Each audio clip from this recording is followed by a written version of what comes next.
Renungan Malam, God's Amazing Grace atau Kasih Karunia Allah yang Mengagumkan oleh Ellen G. White, tanggal 11 Januari 2026. Mari kita berdoa. Bapa kami yang di sorga, Allah pencipta langit dan bumi, laut beserta segala isinya. Satu-satunya Allah yang benar, yang kami sembah selalu melalui anak-Mu Yesus Kristus. Kami bersyukur dan berterima kasih oleh sebab penyertaan dan perlindungan Bapa sepanjang hari dalam seluruh aktivitas dan pekerjaan kami. Pada malam ini, kami akan mendengarkan firman-Mu. Mohon kehadiran Roh Yesus Kristus dalam hati kami, menuntun dan mengajari kami agar dapat mengerti dan menghidupkan setiap firman yang kami pelajari dan dengarkan. Besertalah dengan kami sepanjang malam ini, ya Bapa. Kami persembahkan doa ini di dalam nama Yesus yang adalah Tuhan dan Juru Selamat kami. Amin. Renungan malam ini akan dibacakan oleh Saudari Keisha Rahel Sidabutar. Kepada Saudari Keisha, kami persilahkan. Selamat malam saudara-saudari sekalian.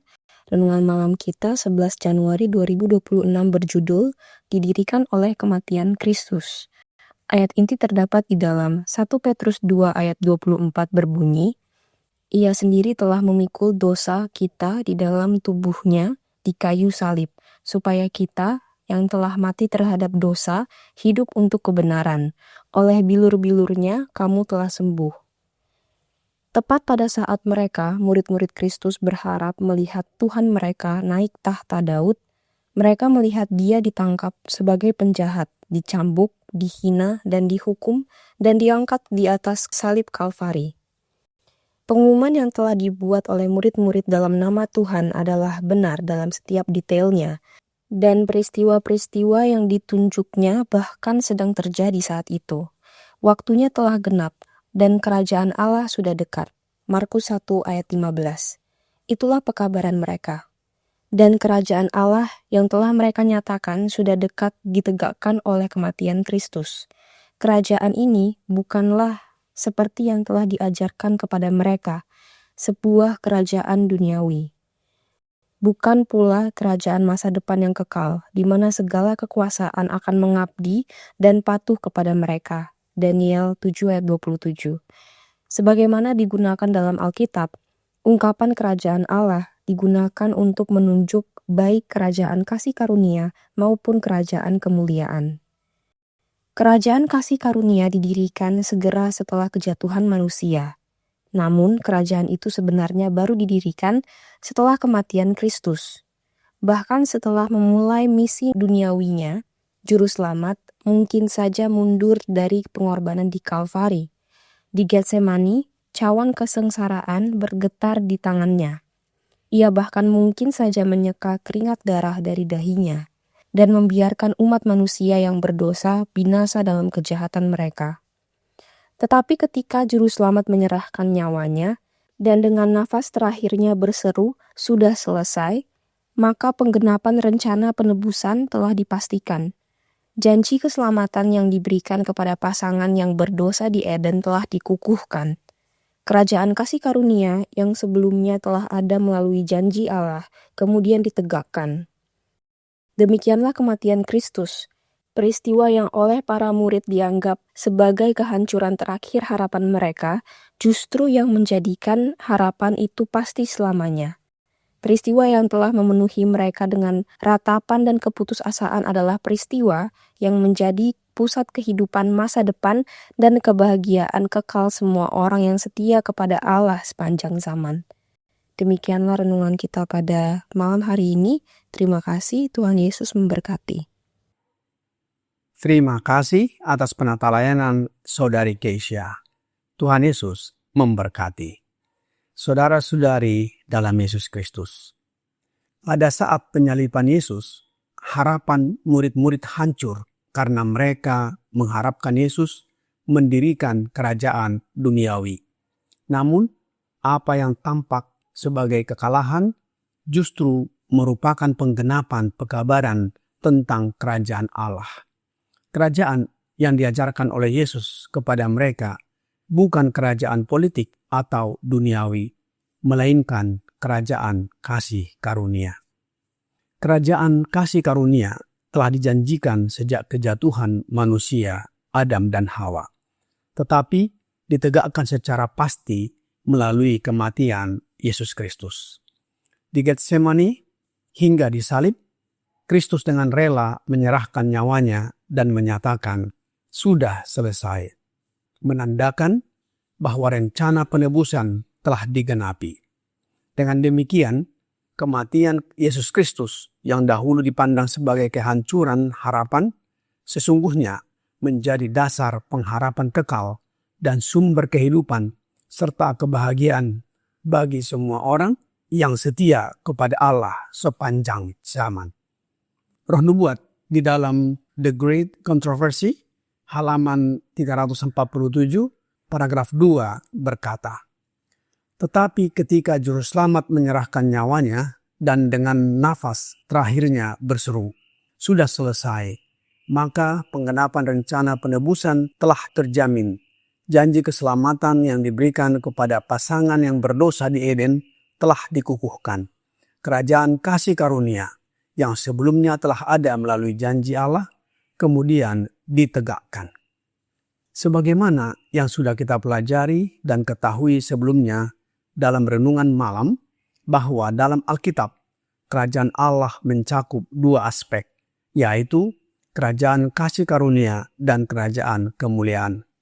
Kita dapat memiliki kerajaan kasih karunia itu dalam hidup kita melalui kehadiran Roh Yesus Kristus yang kita terima dengan iman. Dengan menerima Roh-Nya, kita mengambil bagian dalam kodrat ilahi. Dengan menerima kodrat ilahi, satu kuasa besar membawa kehidupan kita sempurna di dalam karakter, yaitu karakter Yesus Kristus. Sedangkan kerajaan kemuliaan adalah kerajaan yang akan datang. Roh Nubuat di dalam paragraf sebelumnya berkata, "Jadi tahta kemuliaan melambangkan kerajaan kemuliaan. Dan kerajaan ini disebut dalam perkataan Juru Selamat. Ketika Anak Manusia datang dalam kemuliaannya dan semua malaikat kudus bersamanya, ia akan bersemayam di atas tahta kemuliaannya dan semua bangsa akan dikumpulkan di hadapannya." Matius 25 ayat 31 dan 32. Kerajaan ini masih di masa depan. Kerajaan ini tidak akan didirikan sampai kedatangan Kristus yang kedua. Jadi, jelas bahwa kerajaan kemuliaan akan didirikan sampai kedatangan Kristus yang kedua kali. Mengapa hal ini perlu kita pahami dan ketahui? Karena banyak umat yang tidak dapat membedakan antara kerajaan kasih karunia dan kerajaan kemuliaan. Penafsiran mereka dikaburkan dengan tradisi dan filsafat manusia. Oleh sebab itu, pemahaman murid-murid zaman gereja mula-mula dibukakan melalui kehadiran Roh Yesus Kristus dalam hati mereka dan demikian juga di dalam kita, sehingga menguatkan dan menghibur kita.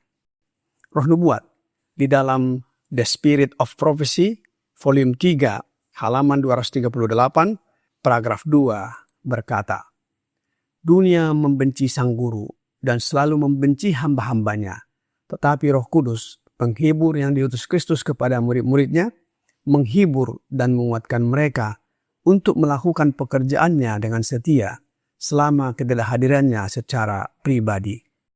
Penghibur, Roh kebenaran, akan tinggal bersama mereka selamanya, dan Kristus meyakinkan mereka bahwa persatuan yang ada antara dirinya dan Bapa kini juga meliputi mereka." Yesus menaklukkan maut dan iblis dengan bangkit dari kematian, sehingga maut tidak lagi menakutkan bagi orang Kristen sekarang ini. Kebangkitan Kristus menandai kemenangan yang menentukan atas setan dan menjadi jaminan kebangkitan orang-orang benar pada kedatangannya yang kedua kali. Dengan berdiamnya Yesus dalam hidup kita, kita pun dapat menaklukkan maut dan iblis. Inilah pentingnya kita menerima Roh Yesus Kristus dalam hidup kita dan bukan roh yang lain. Apa akibatnya jika kita menerima roh yang lain dalam hidup kita? Apakah kita bisa menaklukkan maut dan iblis? Roh Nubuat menjawab di dalam Reflecting Christ, halaman 21, paragraf 3 berkata, alasan mengapa gereja-gereja lemah dan sakit-sakitan dan siap untuk mati adalah bahwa musuh telah membawa pengaruh yang sifatnya mengecilkan hati untuk ditanggungkan kepada jiwa yang gemetar. Dia telah berusaha untuk menutup pandangan mereka dari Yesus sebagai penghibur, sebagai yang menegur, yang memperingatkan, yang menasihati mereka dengan mengatakan, inilah jalan, berjalanlah di dalamnya. Gereja-gereja menjadi lemah karena pengaruh musuh yang melemahkan semangat dan mengalihkan pandangan dari Yesus yang seharusnya menjadi penghibur, penegur, dan penuntun yang menunjukkan jalan yang benar.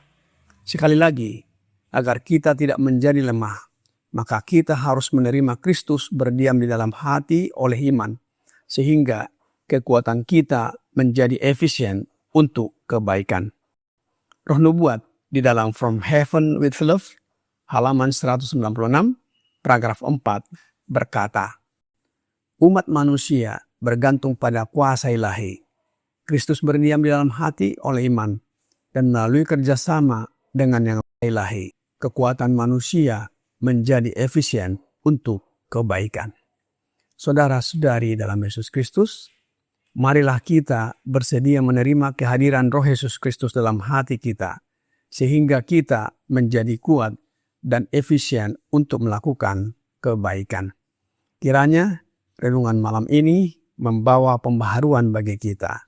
Tuhan Yesus memberkati.